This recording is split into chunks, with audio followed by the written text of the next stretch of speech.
Welcome to Now. I'm your host, Curtis Parody, and I'm running a little behind schedule here, so let's just get right into this.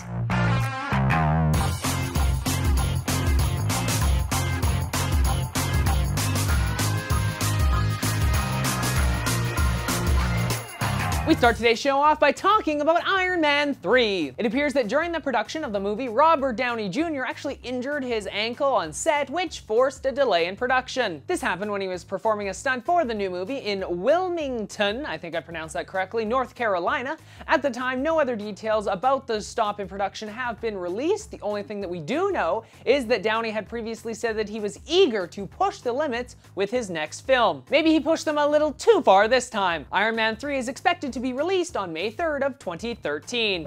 From the world of the high-flying tech superhero Iron Man to the technology on your restaurant table. It appears that a restaurant in LA is sick of having its patrons use their cell phones while eating there. So much so that they've actually offered a 5% discount to check your phone at the door. You might not think that 5% is much, but this is a pretty expensive place. A simple entree costs around $45. So a full meal there for a few people could result in major savings. I know I'm pretty bad when it comes to using my iPhone, iPad, or even my MacBook while eating. Plate with food on one side and then technology on the other. That's a pretty typical sight on my dining room table. And even when I go out to eat, I always have my iPhone. It's just become such an integral part of my day that it's hard for me to put it down, and I'm not sure if I would even be able to check my phone at the door for only like 5% off.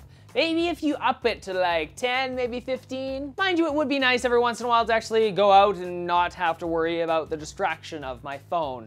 Talking more about food now, and more specifically vending machines, it appears there are some interesting ones showing up in the world these days, including a new one in LA. It's now very easy to satisfy your cupcake craving no matter what the time, with the 24-hour Cupcake ATM, which serves up individually boxed Sprinkles cupcakes for about $4 a piece. So no matter what the time, you can get a Sprinkles cupcake.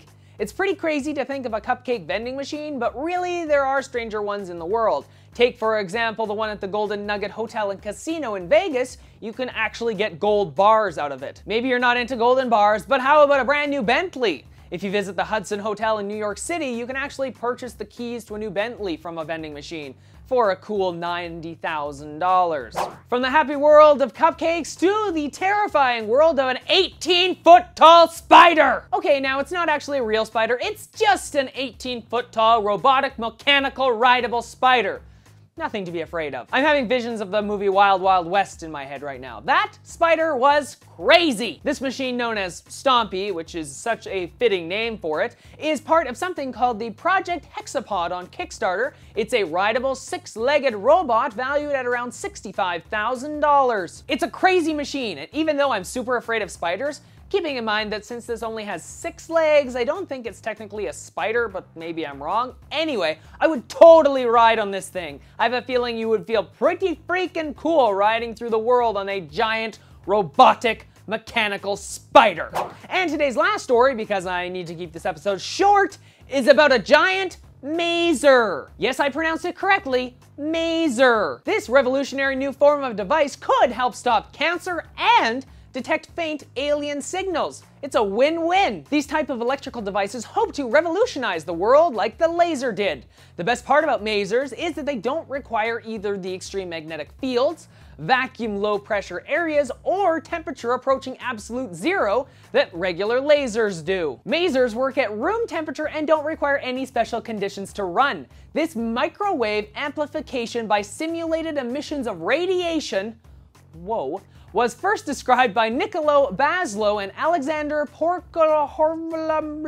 Wow, I messed that up really bad. Anyway, in May of 1952. It wasn't until recently, though, that their devices could be created in such a simple form. It'll be impressive to see what this new form of technology leads to and what we can look forward to in the future. Now, going back to a story at the beginning of the show, I want to know, would you actually check your phone for 5% off your meal at a restaurant? Yes or no, and why? Tell me in the comment section below, or you can let me know on Facebook, Twitter, or Google+. Links to all of that and more in the description below. When you're done commenting, why not click the subscribe button in that corner? Then all of the newest episodes of Now get sent straight to you. Then you can click the like button because you like this video, you like the content in it, or you like me. One of the three. I'm Curtis Parody, and that's what's happening now.